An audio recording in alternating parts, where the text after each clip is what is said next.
افغانستان سے انخلا کے بعد امریکی حکام اور طالبان رہنماؤں کی پہلی بار ملاقات۔ فری کین میں ملاقات آج اور کل قطر میں ہوگی۔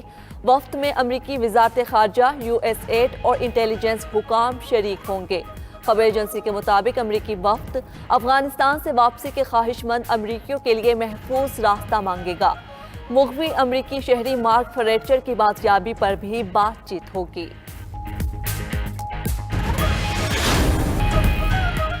تاریخ میں پہلی بار امن کا نوبیل انعام 2 صحافیوں کے نام۔ فلپائنی صحافی ماریا ریسا اور روسی صحافی دمتری ماراتوف نوبیل انعام کے حقدار قرار۔ دونوں کو اپنے ممالک میں آزادی اظہار کے تحفظ کی کوششوں کے لیے انعام کا حقدار ٹھہرایا گیا۔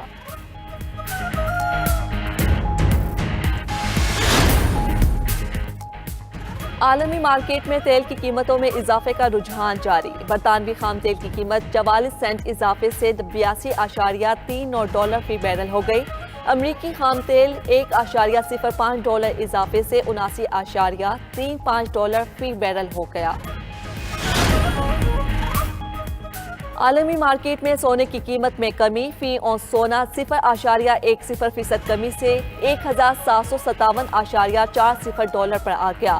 چاندی کی قدر 0.21% اضافے سے $22.71 فی اونس پر پہنچ گئی۔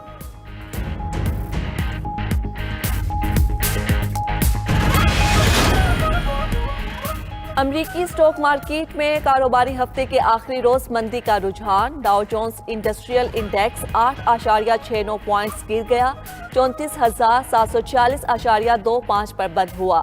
ایس اینڈ پی 500 انڈیکس 4,391.34 پر بند۔ نیسڈی کمپوزٹ انڈیکس میں بھی 74.48 پوائنٹس کی کمی، 14,579.54 پر بند ہوا۔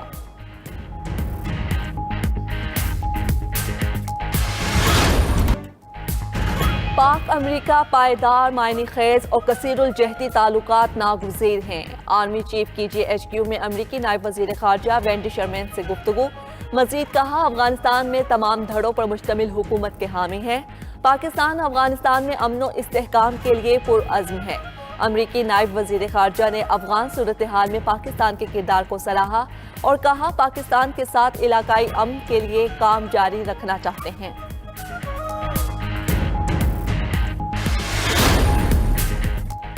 افغانستان میں انسانی امداد پر پابندی نہیں لگے گی۔ امریکی نائب وزیر خارجہ وینڈی شرمین نے میڈیا سے گفتگو میں کہا، امریکی فوجی مشن ختم ہوا، افغان عوام سے وعدے برقرار ہیں، پاکستان کے ساتھ شراکت داری قائم رہے گی۔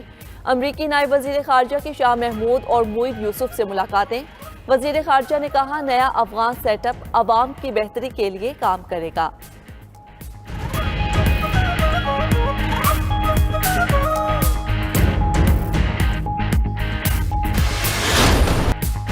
پاکستان پرامن، مستحکم اور خود مختار افغانستان چاہتا ہے۔ وزیر اعظم کی زیر صدارت قومی سلامتی کمیٹی کے اجلاس کا اعلامیہ۔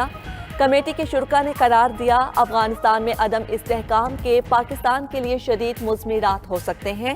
وزیر اعظم نے افغانستان میں خصوصی سیل قائم کرنے کی ہدایت کر دی۔ سیل انسانی امداد کے عالمی روابط میں کردار ادا کرے گا، مؤثر بارڈر مینجمنٹ اور کسی بھی پروپیگنڈے کو روکنے کا کام کرے گا۔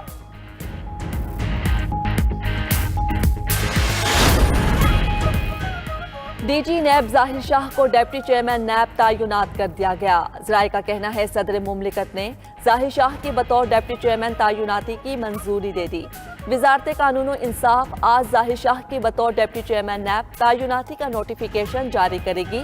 ڈپٹی چیئرمین نیب کی سیٹ 4 اکتوبر کو حسین اصغر کے استعفے پر خالی ہوئی تھی۔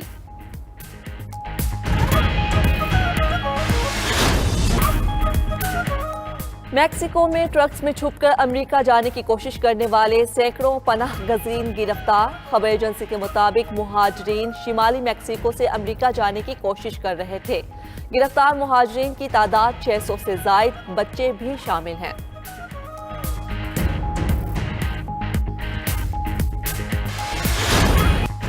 گریٹر اقبال پارک واقعہ ڈرامہ ثابت، مرکزی کردار ریمبو نکلا۔ متاثرہ خاتون عائشہ اکرم نے اپنے ہی ہیرو ساتھی کو ویلن قرار دے دیا۔